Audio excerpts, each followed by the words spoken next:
ये कहानी शुरू होती है आज से लगभग 500 साल पहले, जब लगभग पूरे भारत पर मुस्लिम सम्राटों का कब्जा था। एक तरफ शाहजहां तो दूसरी तरफ आदिल शाह और दक्कन के सुल्तान अब्दुल्ला कुतुबुद्दीन। एक देश जहां हिंदुओं का घर था, वहां पर अब पूरी तरह से मुस्लिमों और पुर्तगालियों का कब्जा था। दक्कन के सुल्तान ने अपनी सेना में एक मराठा सेनापति नियुक्त किया था, जो बहुत ही निर्भीक और पराक्रमी था, जिसका नाम था शाहजी भोसले। 19 फरवरी साल 1630 को शाहजी भोसले के घर एक बच्चे का जन्म होता है।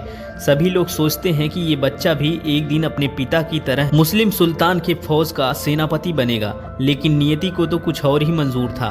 किसे पता था कि एक ऐसा बच्चा जिसका पिता खुद एक मुस्लिम सम्राट के फौज का सेनापति है, एक दिन भारत में जितने भी सम्राट मौजूद हैं वे सभी उस बच्चे के सामने घुटने टेक देंगे। उसी बच्चे का नाम था छत्रपति शिवाजी, जिसे भारत में महान सम्राटों में से एक माना जाता है। शिवाजी के पिता का काम के सिलसिले में हमेशा घर से बाहर रहना होता था, इसीलिए शिवाजी की देखरेख उनकी माताजी और उनके गुरु दादाजी किया करते थे।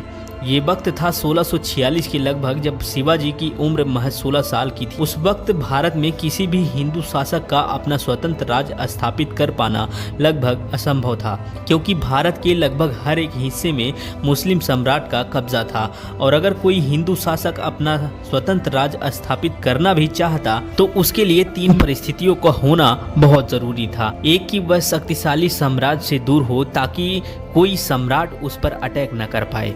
जमीन खेती के लिए अनुपयोगी हो, ताकि मुस्लिम सम्राट उस पर कब्जा करने की सोचे ही नहीं। ये परिस्थितियां साल 1646 में शिवाजी के लिए अनुकूल बनी, जब उन्होंने स्थानीय किसानों मौली से अपनी सेना का निर्माण किया। शिवाजी बहुत ही अच्छी तरह से जानते थे कि किसी भी राज्य को स्थापित करने के लिए किलों की क्या महत्वता होती है। इसीलिए उन्होंने 15 साल की उम्र में आदिल शाह के अधिकारियों को रिश्वत देकर उन्हें तोड़ना शुरू कर दिया। चाकन और कुंधान किले को अपने नाम कर लिया और इसी तरह उन्होंने थाना पोर्ट, कल्याण पोर्ट और भिवंडी पोर्ट को मुल्ला अहमद से छीनकर अपने अधिकार में कर लिया।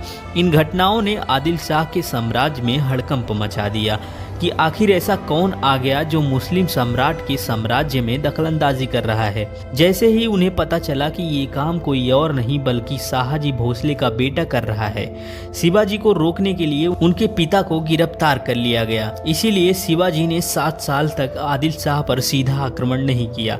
शिवाजी ने लगभग 7 सालों का इंतजार किया और धीरे धीरे अपनी सेना को बढ़ाता रहा।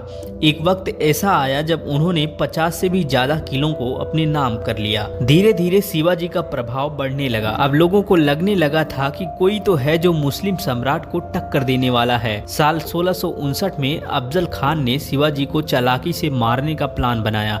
उसने शिवाजी को मिलने के लिए निमंत्रण भेजा। शिवाजी ने निमंत्रण स्वीकार कर लिया और मिलने की जगह फिक्स की गई। अफजल खान ने शिवाजी को गले लगने को कहा। शिवाजी जैसे ही गले लगे, अफजल खान ने अपने खंजर से शिवाजी पर वार कर दिया और शिवाजी भी तुरंत अपनी कटार से अफजल खान का पेट फाड़ देते हैं। इस जीत के बाद शिवाजी का नाम और भी ज्यादा मशहूर होने लगा। लोगों के मन में मुस्लिम सम्राट का डर लगभग खत्म होने लगा था। एक एक करके मुस्लिम सम्राट ने कई चालें चली, लेकिन इनमें से कोई कामयाब नहीं हो पाया और धीरे धीरे छत्रपति का राज्य विस्तार होता गया और उनकी सेना और भी ज्यादा ताकतवर होती चली गई। अब तक शिवाजी के सेना का विस्तार बेहद ज्यादा हो गया था और उनकी सेना हो रहे लगातार जीत से बेहद जोश में थी। शिवाजी ने साल 1664 तक मुगल सल्तनत पर हमला करके उनको तहस नहस कर डाला।